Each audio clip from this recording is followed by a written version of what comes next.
Article 25 ప్రకారముగా మతశిష్య హక్కులు ఇవ్వబడ్డాయి.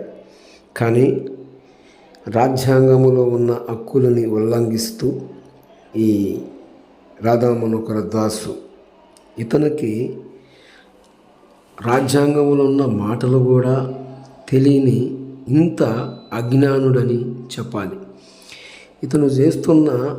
ఇతను ఆ యొక్క క్రియలు ఎలాంటి దాడులకు నాంది పలుకుతుంది అంటే, ఈరోజు మత కలహాలకి కారకుడు మరి ఈ రాధా మనోహర్ దాసు కాదా?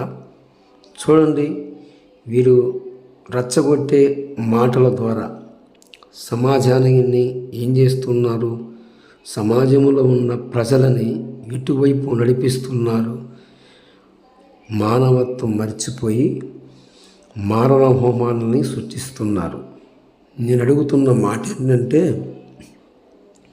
రాజ్యాంగంలో ఉన్న హక్కులని ఉల్లంఘించటమే కాకుండా మతశిష్య స్వతంత్ర హక్కులని, రాజ్యాంగంలో ఉన్న హక్కులని ఈరోజు ఈ రాధా మనోహర్ దాసు ఎంత ఘోరమైన తెరకి నాంది పలుకుతున్నాడు.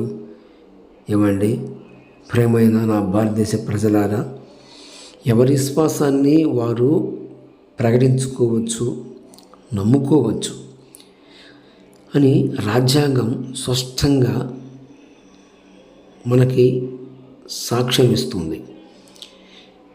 కానీ రాజ్యాంగంలో హక్కులు ఉన్నప్పటికీ మతశిష్య స్వతంత్ర హక్కులు ఉన్నప్పటికీ ఈరోజు ఈ రాధా మనోహర్ దాసు కావచ్చు, బోకరైన లలిత్ కుమార్ కావచ్చు, కరుణాకర్ సుగుణ కావచ్చు, వీరు సమాజంలో ఉన్న ప్రజలని రెచ్చగొట్టే దిశగా వీరి మాటల ద్వారాగా పసి మనుషుల్లో, వారి హృదయాలలో ఒక టెర్రరిజం, ఒక గూండాయిజాన్ని వారికి నూరిపోస్తూ ఈరోజు వీరు వేదికల మీద అయ్యో 4 మాటలు చెప్పి వారి యొక్క పబ్బం గడుపుకొని వెళుతారు. కానీ ఆ మాటలని తెలిసి తెలియని వ్యక్తులు వాటిని సేకరించి వారు ఏం చేస్తున్నారయ్యా అంటే మారణ హోమానికి తెరదీస్తున్నారు. ఎందుకు వారు అలాగా కావటానికి కారణం ఏంటి అంటే, ఈ రాధా మనోహర్ దాసు పలికిన మాటల్ని తీసుకొని ఈరోజు పోలీస్ స్టేషన్ పాలైపోతున్నారు. చిన్న వయసులోనే కేసులు పాలుగాటానికి, పోలీస్ స్టేషన్లోకి వెళ్ళటానికి ఎవరి కారణము? యువతకి వీళ్ళు ఏమి నేర్పుతున్నారు? ఎంత ఘోరమైన పాపాలకి తెరదీస్తున్నారో చూసారా?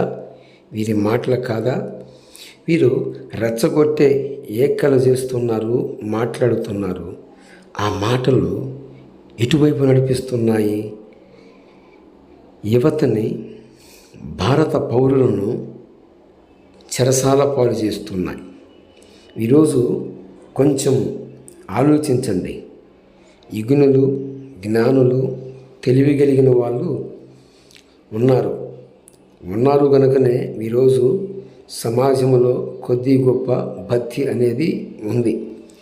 ఏమండి, ఎవరి మతాన్ని వారు ప్రకటించుకునే హక్కులు స్పష్టంగా ఇక్కడ రాజ్యాంగం మనకి అందిస్తుంటే, రాజ్యాంగంలో ఉన్న హక్కులని ఉల్లంఘించడమే కాకుండా ఈ రాధా మనోహర్ దాస్ అనే వ్యక్తి తర్వాత ఒకప్పుడు యేసు ప్రభు వారిని నమ్ముకొని తర్వాత ఇస్కరియోతు యోధావలే తన ఆత్మని అమ్మివేసుకున్న కరుణాకర సుగుణ, తర్వాత బోకరైన లలిత్ కుమారు దేవాలయాల పేరు చెప్పి ఎంతోమంది దగ్గర దాచుకొని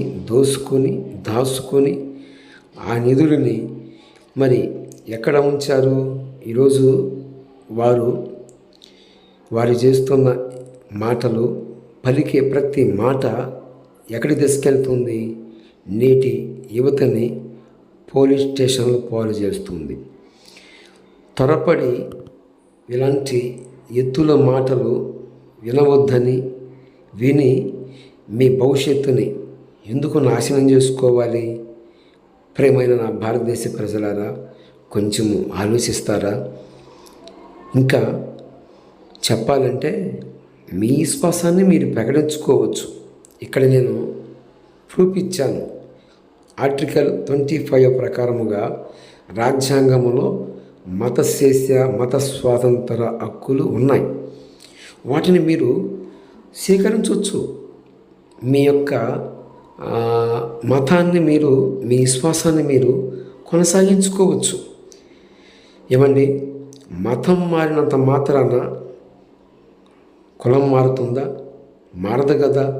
కులము అనేది అబద్ధమని ఒక పక్క నుంచి కంఠబద్ధంగా మన ముందున్న ఎంతోమంది భక్తులు మాట్లాడారు.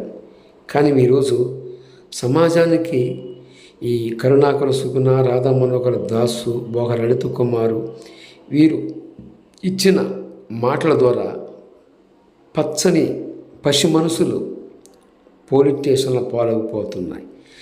గమనించి, గుర్తించి ఇకనైనా తెలుసుకోండి. నిజదేవుణ్ణి గుర్తెరగండి. కులము అనేది అబద్ధం. కులం అనేది మనుషుల చేత కల్పింపబడినది.